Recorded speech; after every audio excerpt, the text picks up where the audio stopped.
When you hear the word perspective, how do you understand perspective? And the kind of perspective I'm talking about is spiritual perspective.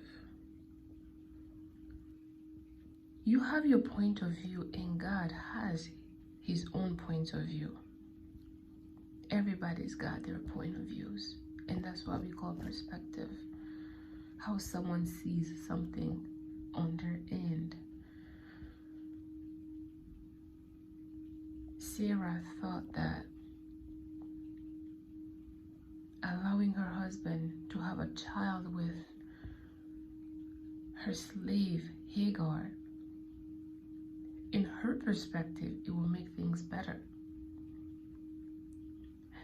Little did she knew that it will make things worse, because after Hagar had the baby, she started insulting and mocking her master. Her master. God's perspective for Sarah was Isaac. But Sarah's perspective was Ishmael. You have your perspective, and so does God. How do you view your problems, whatever that's going on in your life? What's your perspective? Is it the same with God, or do you have a different kind of perspective? Because that will affect everything in your life.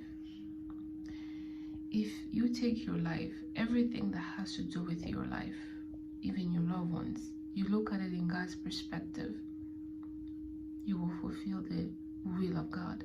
But when you take things and you look at them in your perspective, you end up satisfying your flesh like Sarah did. And at the end, she started crying about it, and she sent Hagar and the baby away. Look at your problems in God's perspective. Don't just focus on how it looks to you and how you can fix it. That's why we always end up messing up a lot of things in our lives. When you ask God for his will to be done in your life, oh God, may your kingdom come and your will be done in my life. You're asking God for his perspective in your life. Like, you're asking God, God, help me understand how you have planned this. Because I don't know. I can't see. You draw a 9, but on my end, I can see a 6, not a 9. God drew 9, but when you look at it, it looks like a 6. No. Come to God's perspective. Come where God is, and you will see that it's different. It's 9, not 6. Don't just look at things the way you think it looks. No. Search for God's perspective. Look for God's perspective. Look for God's understanding, as the word of God tells us. In all your ways, acknowledge him. When you acknowledge God, you're asking God, how do you want me to do this? What is your idea, God? Is this your will? Is this what you want? Is this what you have designed for me? Is this my destiny?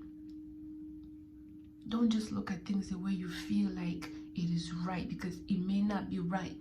That's not God's perspective for your future, your job, your children, your marriage, whatever it is. Look for God's perspective more. And don't focus on how you think you can solve the problem on your own, because he said you can't. Take my yoke. Take it. It's so light. Take it. Give me yours, and I will help you out.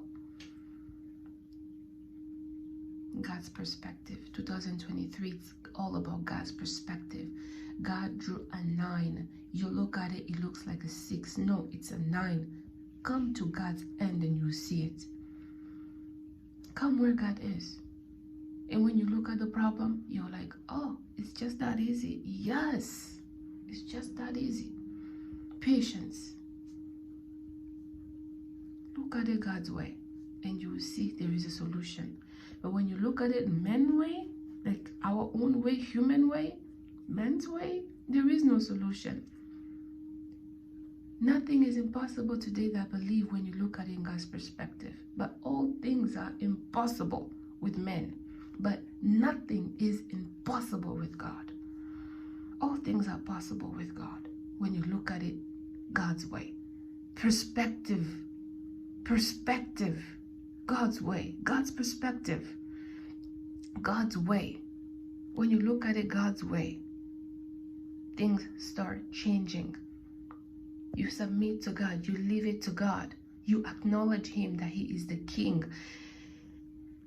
He is the Lord of your life. You look at it God's way. You leave it to God. Like they say, let go and let God. Do it this beautiful coming year by His grace. And you will see things start shifting, changing in your life. For His glory. Allow God. Let go and allow God. Let go and let God take care of your problems, whatever it is. And you will see that there is a difference when you look at things God's way, when you come to God's perspective.